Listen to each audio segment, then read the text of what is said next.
A paz do Senhor, irmãos. Que bom nós estarmos juntos na nossa Escola Bíblica Online. Nós estamos chegando, olha aqui, na lição de número 6. Nós já estamos chegando aí na metade da nossa revista, né? Aonde nós estamos falando sobre a carreira que nos está proposta. Basicamente, esta nossa revista, ela é quase um discipulado, um catecismo, né, um manual de vida cristã. E é muito importante nós termos isso em mente. Por quê? Porque essa lição ela é bem prática. Dentro da teologia, ela estaria mais perto aí da soteriologia, né, a doutrina da salvação, como se manter, manter a vida cristã. Então estaria mais próximo à salvação. E nós podemos trazer esta revista nossa mais para o lado do discipulado, aonde, através do ensino bíblico, nós ensinamos o cristão a viver de forma que agrade ao Senhor e o faça chegar na presença de Deus. Na lição de número 5, nós estudamos sobre o nosso inimigo, sobre os inimigos da nossa caminhada, o mundo, a carne e Satanás. Nessa lição de número 6, o tema é o seguinte: as nossas armas espirituais. Na lição 5, nós conhecemos o nosso inimigo. E agora, na lição de número 6, nós vamos ver como nos portar, como nós podemos vencer utilizando as armas espirituais que o Senhor Jesus nos deixou. E eu gostei muito da colocação do pastor Osiel Gomes, porque sempre que a gente fala de armas espirituais, automaticamente nós vamos para Efésios 6. Está errado? Não, não está errado.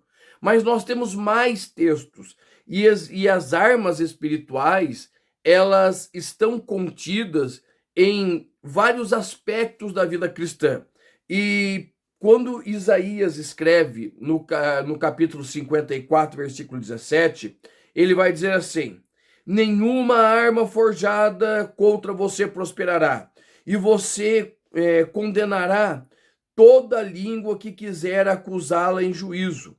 Esta é a herança dos servos do Senhor, e a sua justiça que procede de mim, diz o Senhor. Ou seja, é o Senhor que peleja por nós, e é Ele que desfaz todas as artimanhas do maligno, ok? E como nós fazemos isso?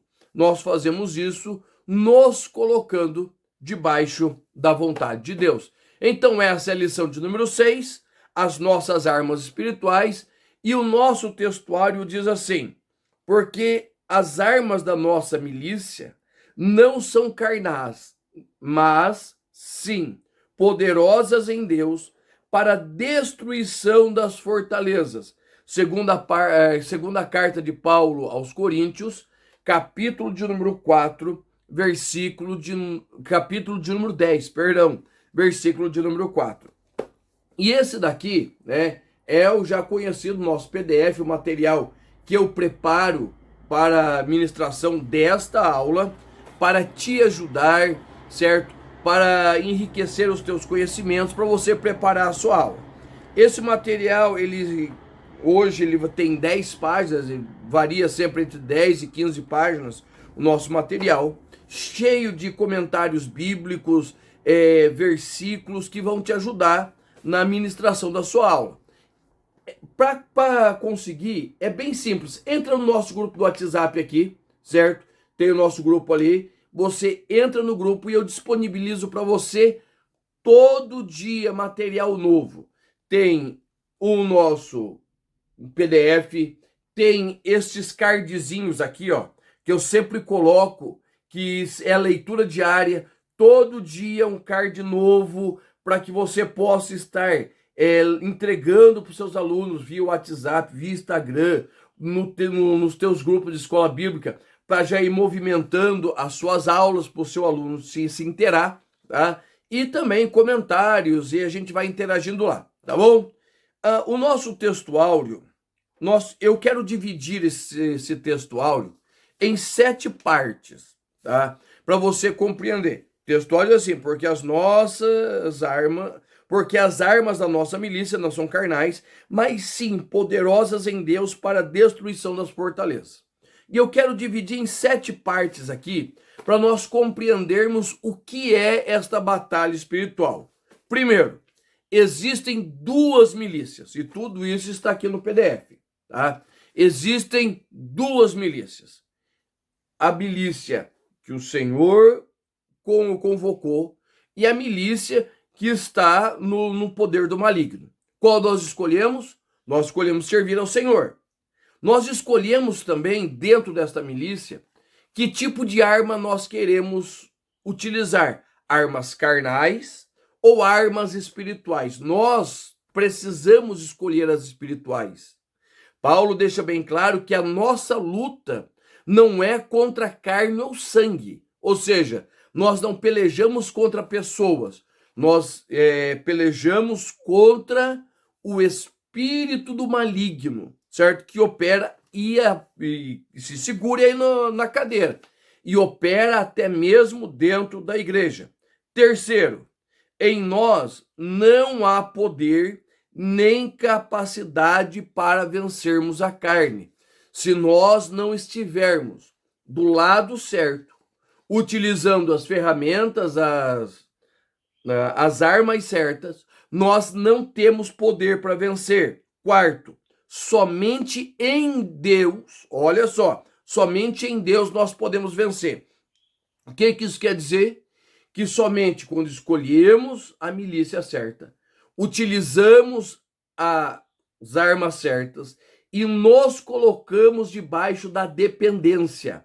Não adianta você se alistar na milícia de Cristo e achar que você é independente. Então, somente em Deus podemos vencer. Quinto, não podemos poupar nenhum canto obscuro onde a carne possa se abrigar. A luz de Cristo precisa entrar na minha e na tua vida, dos teus alunos, de tal maneira que aonde estiver obscuridade, aonde a carne estiver prevalecendo, o Espírito do Senhor precisa entrar e precisa trazer claridade, e nós precisamos tirar a carne da nossa vida. Nós precisamos nos afastar cada vez mais da carne.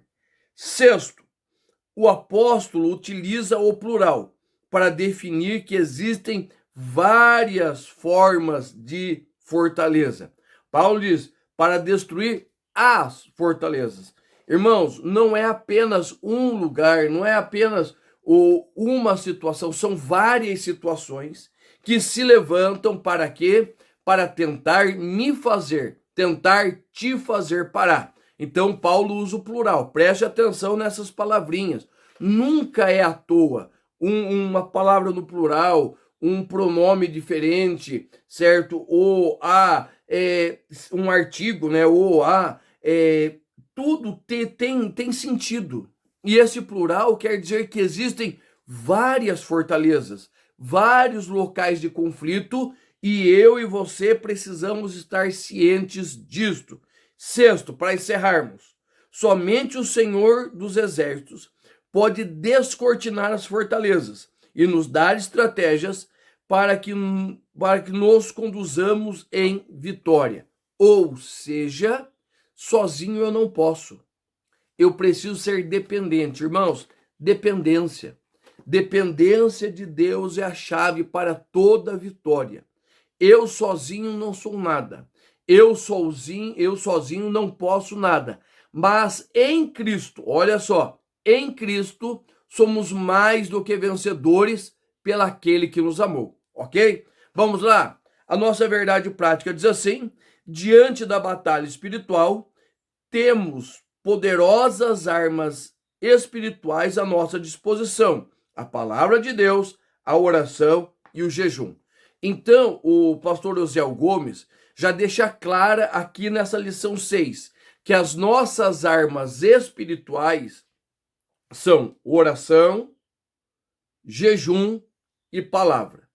Nós ouvimos muito a respeito de batalha espiritual nesses últimos anos, mas fala de fazer N coisas, mas não busca o Senhor em oração, não incentiva jejum, e a palavra de Deus é apenas alguns versículos para apoiar essa batalha, né? E o pastor José Gomes deixa certo que as nossas armas espirituais são palavra de Deus, oração e jejum. Vamos lá? Vamos para o nosso primeiro tópico. E não se esqueça, se você já é inscrito no nosso canal, deixa o seu like, deixa um comentário aqui, né? Comenta alguma coisa aí, conta da onde você nos assiste, né? Interage conosco, deixa uma pergunta. Eu sempre estou lendo os comentários, sempre estou respondendo as perguntas, respondendo os nossos comentários. Então deixa aí, e é um prazer poder interagir com você, ok? E se você ainda não é inscrito, nós não cobramos nada. A única coisa que nós pedimos, se inscreve no nosso canal, divulga, compartilha e o reino de Deus será acrescido pelo teu trabalho, ok? Vamos lá. As armas espirituais do crente é o nosso primeiro tópico. O primeiro subtópico vai dizer assim, as armas. Nas escrituras, os principais instrumentos de ataque são espada, vara, funda, arco e flecha, lanças e dardos. E os de defesa são escudo, capacete, couraça, caneleira. Ou seja, nós temos armas de ataque e nós temos armas de defesa. As armas principais que nós devemos compreender, certo? Nós temos todas essas de forma figurada, mas as armas principais que nós devemos compreender têm mais a ver com a obediência à palavra do Senhor e o nosso posicionamento como cristão. Você pode ter espada, você pode ter lança, você pode ter tudo, mas se você não for obediente à voz de comando, você não saberá quando atacar, você não conseguirá se defender, vai sair lutando a esmo. Então, primeiro, obediência. Segundo, posicionamento. Quem é você em Cristo? Quem é você? Irmão Emerson, eu sou crente da Assembleia de Deus há 50 anos. Beleza, ok, sem problema. Tá, mas qual o teu posicionamento como cristão?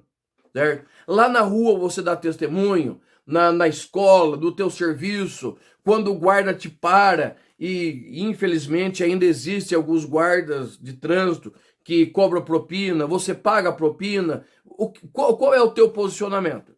É isso que nós precisamos entender, que quando nós olhamos para os homens de Deus, né, e quando nós olhamos para Davi, ele foi ungido rei. Ele foi ungido antes mesmo do seu primeiro encontro com Saul, ele foi ungido rei, tá? E Saul sabia disso. Então o que Saul quis fazer? Quis tirar Davi do lugar da bênção, certo? Quis tirar ele da posição que o Senhor lhe tinha chamado. E olha só, e por 2 vezes Davi teve a possibilidade de matar Saul. Teve a possibilidade. Mas por que ele não fez? Porque ele sabia que, mesmo não estando em Jerusalém mais, ele ainda tinha um posicionamento diante de Deus. E segundo, ele conhecia o Deus que ele servia. Ele sabia que não era a mão dele, as armas dele, o falar dele, a língua dele, o fuxico, que ia resolver o problema. O que ele fez? Ele deixou nas mãos do Senhor. E o que o Senhor fez? O Senhor agiu de tal maneira que Davi foi ungido rei. O salmista, talvez, não estou dizendo assim, talvez, pensando nisso, Davi vai escrever no Salmo de número 20, verso 7. Uns confiam em carros, outros em cavalos, mas nós faremos menção do nome do Senhor nosso Deus. Então veja bem, em meio a tantas possibilidades, em tantas armas, nesse caso aqui, quando ele fala de confiar em carros, em cavalos, está falando dos carros de ferro, que era a tecnologia bélica mais importante da época. Mas ele não confiava em nada disso. A confiança dele estava onde? No Senhor. E nós temos imensos, muitos exemplos de homens e mulheres, Josafá, Ezequias, que serviram confiantemente no Senhor e o Senhor lhes conduziu em vitória. O segundo subtópico diz assim, as estratégias do inimigo. Preste atenção, nós estamos numa batalha constante, nós vivemos em batalha, certo? Batalha pela nossa salvação, batalha pela nossa família, batalha pelo reino, nós vivemos em uma constante batalha, certo? Só que o que acontece? Às vezes nós temos vitórias, e estas vitórias, muitas vezes, elas pegam e nos desarmam. Só porque nós vencemos um dia, nós achamos que podemos o quê? Nós podemos descansar. Mas deixa eu contar uma verdade espiritual para você. O teu inimigo, o meu inimigo, ele não se cansa, ele não desiste. Se você for lá para o livro de Números, capítulo 22 a 24, você vai encontrar a Bíblia falando da história de Balaão e Balaque. Balaque, ele convocou Balaão para amaldiçoar o povo de Deus, e 3 vezes ele tentou, e a jumenta falou e não deu certo. Tudo bem. Daí a gente para e pensa, mas espera aí, lá em Apocalipse, vai dizer que Balaão, ele colocou tropeço, Apocalipse 2,14. Ele ensinou Balaque a colocar tropeço no povo de Deus, e muitas vezes a gente não encontra isso, tá? Está em Números, capítulo de número 31, versículos de 7 a 16, que vai contar que Balaão disse para Balaque, coloca-lhe sacrifícios, coloca prostitutas, e os homens vão se corromper com elas. Ou seja, muitas vezes as estratégias do nosso inimigo não é nem nos enfrentar direto, mas é colocar na beira do caminho, por onde nós vamos passar, situações, problemas, coisas, tentações que vão nos fazer desviar. O caminho de Israel era aqui. O que Balaão falou? Falou, coloca aqui do lado. Não coloca no caminho, coloca do lado. Que muitos vão desviar o olhar. Então, o nosso inimigo, ele não dorme, ele não tosqueneja. E o que ele faz? Ele, em todo o tempo, ele está se preparando para nos atacar. E aí nós já entramos no nosso terceiro subtópico. O chefe de toda a força do mal. Veja bem, 1 João capítulo 5, versículo 8, vai dizer que o nosso adversário, ele vem o quê? Bramando, só que olha a palavrinha, como leão. Como leão, ele não é o leão. Bramando como leão, buscando a quem possa tragar. Quem é ele? Ele é o enganador, ele é o adversário, ele é aquele que sutilmente tenta nos desviar do foco. Então preste bem atenção. Jesus vai dizer que ele é organizado. Lucas 1, 11 e 8 vai dizer que o reino dividido, né, se Satanás está se dividindo, o reino dele não subsiste. O reino do inferno, ele é extremamente organizado. Ele não é onipotente, não é onisciente, não é onipresente. Mas ele organiza seus asseclas de tal maneira que eles, em todo o tempo, em todas as situações, eles se colocam, prestando atenção, conhecendo atitudes, desejos, né? E ele vai fazendo o quê? Ele vai nos levando a nos afastar de Deus. Nesse ponto, eles colocam desânimo, coloca apatia, ele levanta acusações, ele desperta medo. Mas deixa eu te dizer uma coisa, por que ele faz isso? Porque ele sabe que ele já está derrotado. A Bíblia deixa muito clara que o nosso inimigo já está derrotado, ok? Qual é o meu papel? Qual é o teu papel? Se colocar na posição. Porque quando nós nos colocamos na posição, o Senhor Deus é Ele que toma as nossas batalhas. Nós vamos ver ali em 1 Tessalonicenses, capítulo 2, versículo 18, que até mesmo Paulo, o apóstolo Paulo, era impedido e tinha embates com o nosso adversário.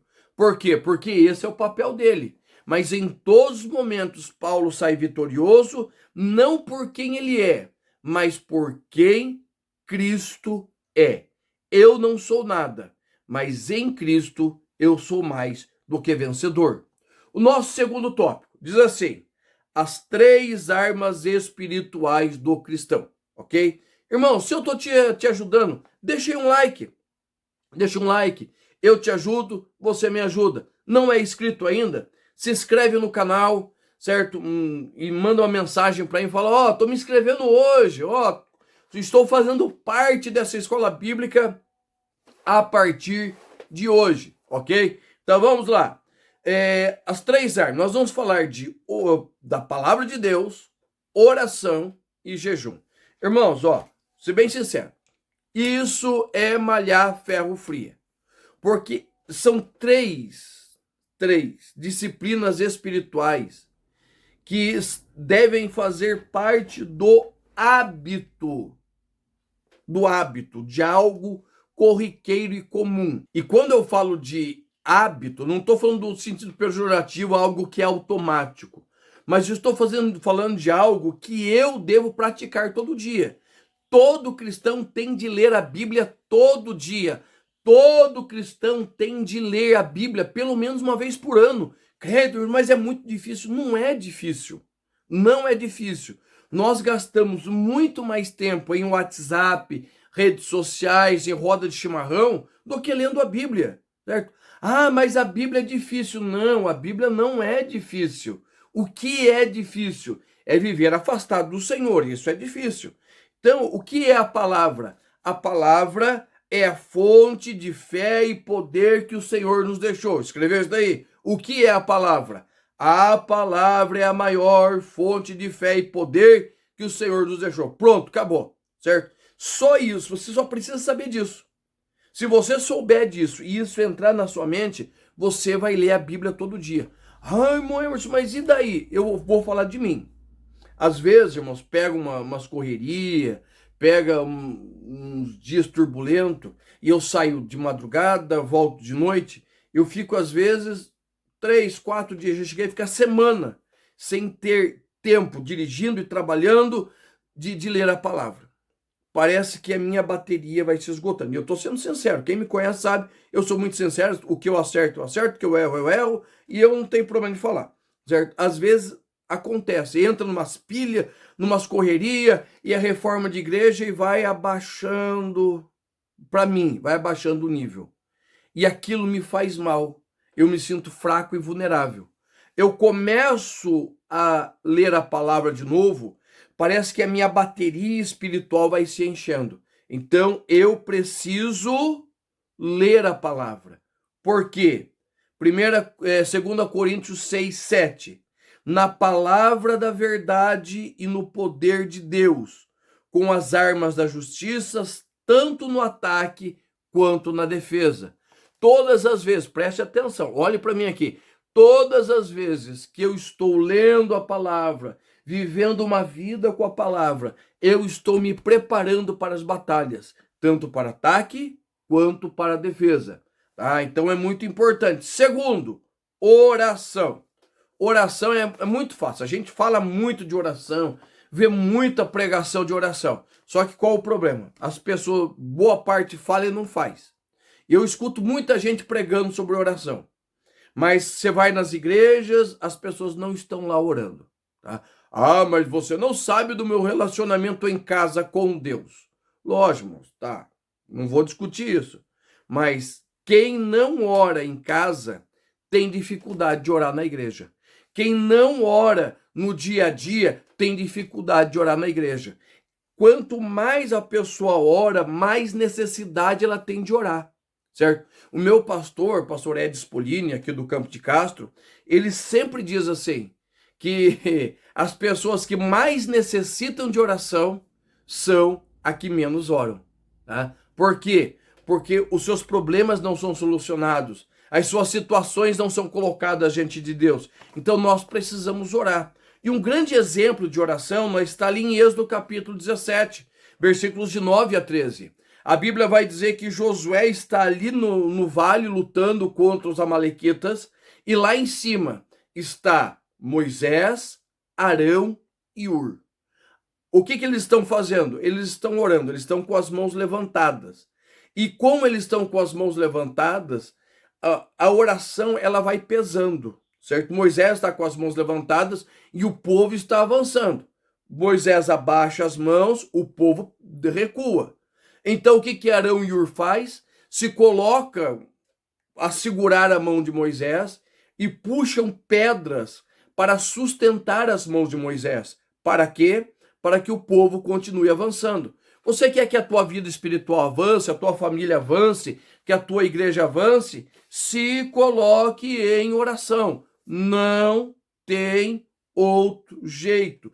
Paulo vai ensinar, 1 Tessalonicenses 5,17, orai sem cessar. Efésios 6,18, com toda oração e súplica, orando em todo o tempo no Espírito. Para isto, vigiando com toda perseverança e súplica por todos os santos. Ok? Olha só, perseverança. Esta é a chave.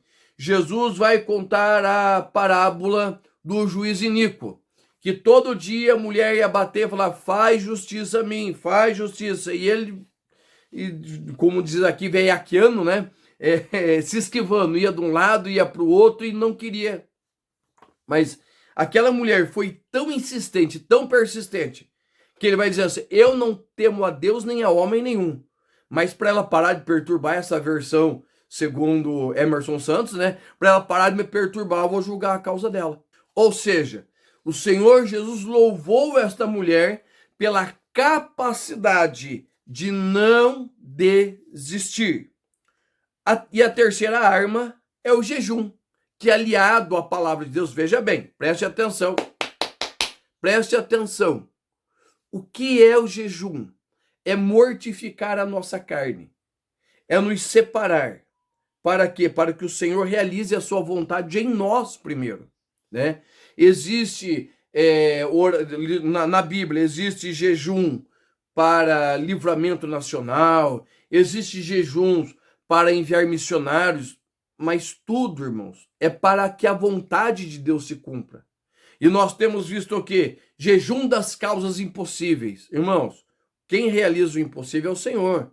E as pessoas vão lá, eu fiz o jejum e Não, irmãos. O jejum é para que nós vivamos uma vida de dependência no Senhor. Que o Senhor Jesus, ele nos ensinou a orar, a jejuar, a viver a palavra, para vivermos uma vida de dependência. Nosso terceiro tópico diz assim, Jesus Cristo, o nosso modelo, né? Então, veja bem, dentro das nossas armas espirituais, nós pegamos palavra, oração e jejum, que são as principais, e nós vamos aprender com Jesus, certo? E é interessante, você pega lá, Mateus capítulo 4, Marcos capítulo 1, Lucas capítulo 4. Você vai ver o Senhor vencendo o maligno pela palavra. Mas Jesus é Deus, mas ali ele está como homem.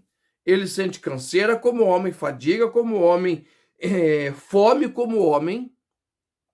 E o maligno vem o tentar em tentações que são humanas, certo? Transformar a pedra em pão, pegar e se livrar da queda, do precipício, se curvar. São tentações humanas. E cada uma dessas tentações, como que o Senhor Deus repele elas? Com a palavra. Você precisa da palavra, tá? Nós gostamos muito de Josué capítulo 1. Nossa, é muito lindo. O Senhor falando com ele, chamando, comissionando. Mas preste bem atenção. Josué capítulo 1, versículo 8 é o centro de toda a chamada. Porque vai dizer assim, ó, medita nesta lei, não te aparte desta boca o que é a lei. Quer viver em vitória? Viva uma vida com a palavra. Viva com a palavra. Deixa de ficar mexendo no WhatsApp e Instagram quando você estiver na fila, certo? Na fila do pão, estiver no ônibus, leia a palavra, ouça a palavra, medite na palavra, né? Hoje tem a palavra em áudio, a palavra em imagem, tem até mangá, certo? Aqueles desenhos japonês, tinha até mangá da palavra. Então vai lá, assiste, tá? Participa, leva isso para a tua vida. Tenha uma vida de oração. Segundo, ó, vivendo em oração. Oração, olha para mim aqui, olha aqui no meu nariz. Aprende uma coisa. Oração não é um momento que você dobra o seu joelho. Oração é um princípio de vida, certo? É um princípio de vida. Nós temos orações que nós fazemos em casa, no nosso quarto fechado, tá? Então, são as nossas orações particulares, porque nem tudo você pode orar na igreja, né? Certa vez, nós morávamos numa outra cidade e tinha um dirigente de igreja bem velhinho e ele começou a orar e, Senhor, olha o irmão que está adulterando. E ele expôs toda uma situação numa oração pública, tá? Oração pública, você vai orar pela igreja, pelas suas necessidades, mas nada que seja constrangedor, tá? E tem a nossa oração sem cessar, né? Primeira carta de Paulo aos Tessalonicenses, capítulo 5. Orando sem cessar. Quando isso começa? Quando eu acordo. Quando termina? Quando eu vou dormir. E eu vou orando em todo o tempo. Senhor, olha, eu estou indo para tal lugar, me guarda no caminho, eu vou fazer tal coisa, cuida da minha palavra, da minha língua, o que eu falo, o que eu ouço. Ou seja, oração, ela é um exercício diário e constante. É uma decisão de não quebrar o relacionamento com o Senhor. É de em todo o tempo, olha só, todo o tempo está ligado. Muita gente coloca a oração como sendo um tempo apenas. Vou tirar meia hora, 1 hora de oração e acabou. Não, oração ela é contínua.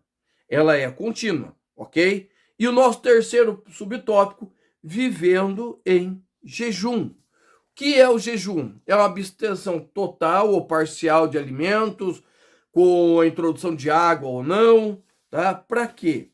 Para que nós nos coloquemos humildemente na presença do Senhor, tá? O jejum é para nós nos colocarmos na presença do Senhor, para nós nos humilharmos debaixo da presença do Senhor. Não é para ter peripécia, não é para ver coisas sobrenaturais, não, é humilhação. Todas as vezes que você vai ver o jejum, ele é precedido de abstenção de alimentos e de humilhação. Cara no pó, pano de saco no Antigo Testamento, entendeu? Para quê? Para que você nos humilhemos, tá? Então, quando nós falamos das nossas armas espirituais, nós estamos falando de obediência e posicionamento. Obediência à palavra e posicionamento diante do Senhor.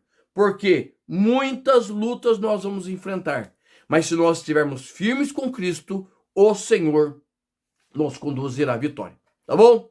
Deus te abençoe e até semana que vem, em o nome de Jesus.